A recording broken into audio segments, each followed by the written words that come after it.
NBA star Dennis Rodman will be at the historic meeting between President Trump and North Korea's dictator Kim Jong Un. NBA star Dennis Rodman will be at the historic meeting between Donald Trump and North Korean leader Kim Jong Un next week, sources claim. Trump and Kim will meet at 9 a.m. in Singapore on June 12, which is 9 p.m. EDT. And sources say the worm, who has famously built a bizarre friendship with the dictator in recent years, will arrive in the country on June 11 and could even play a role in negotiations. No matter what you might think about his presence, one thing's for sure: the ratings will be huge, a source told the New York Post. A lot of times in situations that involve complex diplomacy, countries like to identify ambassadors of goodwill, and whether you agree with it or not, Dennis Rodman fits the bill.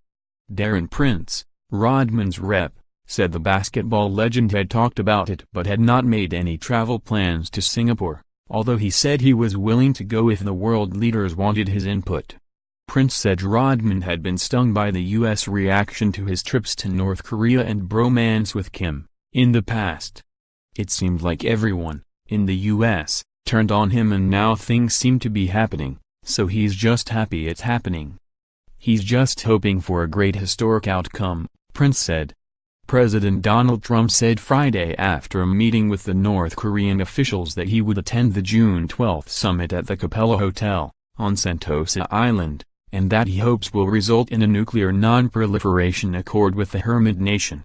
The officials came to Washington, after spending several days in New York, to hand-deliver a letter from Kim to the U.S. president as the two sides work to come to an agreement on the broad strokes of the deal they intend to hammer out next week, and possibly after that, during formal talks.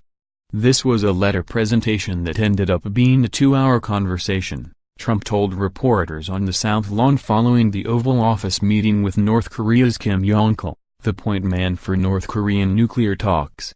Trump said that the meeting stretched out, because we found the whole subject matter very interesting. And because I really think they want to do something. Rodman had previously claimed he was partly responsible for easing the tension between Trump and Kim Jong Un. Rodman told TMZ in April that he feels like Kim has had a change of heart regarding the way he feels about Trump and the U.S. The basketball legend claims that when he went to visit North Korea in June 2017, he gave Kim books about Trump and America. "I did a lot of things for Donald Trump. I think Kim, didn't realize who Donald Trump was at that time until I guess he started reading the books and started to get an understanding," Rodman told TMZ. But Rodman says he doesn't take full responsibility for bringing peace between the two leaders. "I don't want to sit here and say, I did this and I did that. That's not my intention," Rodman said, adding that his intention was to go to the North and be an ambassador. He also claimed that North Korean leaders asked him to talk to his friend Trump to see how they could solve things. "I'm just so happy that things are going well," Rodman said. In March, Rodman tweeted a photoshopped picture of his friend Kim, wearing a MAGA hat. "Hoping for this after my two friends and leaders meet next month. #peace #love #not war #diplomacy," Rodman wrote. Rodman was referring to the possible meeting between Trump and Kim. Rodman befriended Kim after visiting North Korea as part of a Vice special in 2013. He was invited to the country because Kim was a fan of Rodman growing up. After that meeting, Rodman described Kim as a friend for life. Since then, he has traveled back to the hermit country 4 more times. His most recent visit was in June 2017 when he brought along a copy of Trump's Art of Deal as a gift for Kim. Rodman also has close ties to Trump, since he competed on The Celebrity Apprentice in 2009. In an interview with Stephen Colbert back in December 2017, Rodman offered to work as an envoy to North Korea. "I'm close enough to him to the fact that he can discuss anything with me," Rodman said. "But the deal is I don't discuss politics because that's not my job. My job is to be a human being, to try and connect us with him." Tensions between the two countries have been thawing recently, after some aggressive rhetoric over the past year, and after a week of uncertainty. Trump confirmed the historic meeting next week in Asia. "We'll be in Singapore.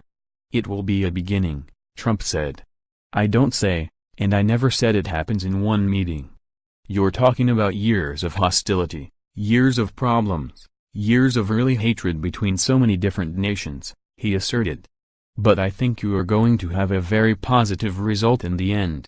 A week prior, Trump called off the summit in a terse letter to Kim after the dictator's regime assaulted the vice president and attempted to dramatically shift the terms of a pact with the U.S. Trump on Friday said that both he and his counterparts are over that, totally over that, and now we're going to deal.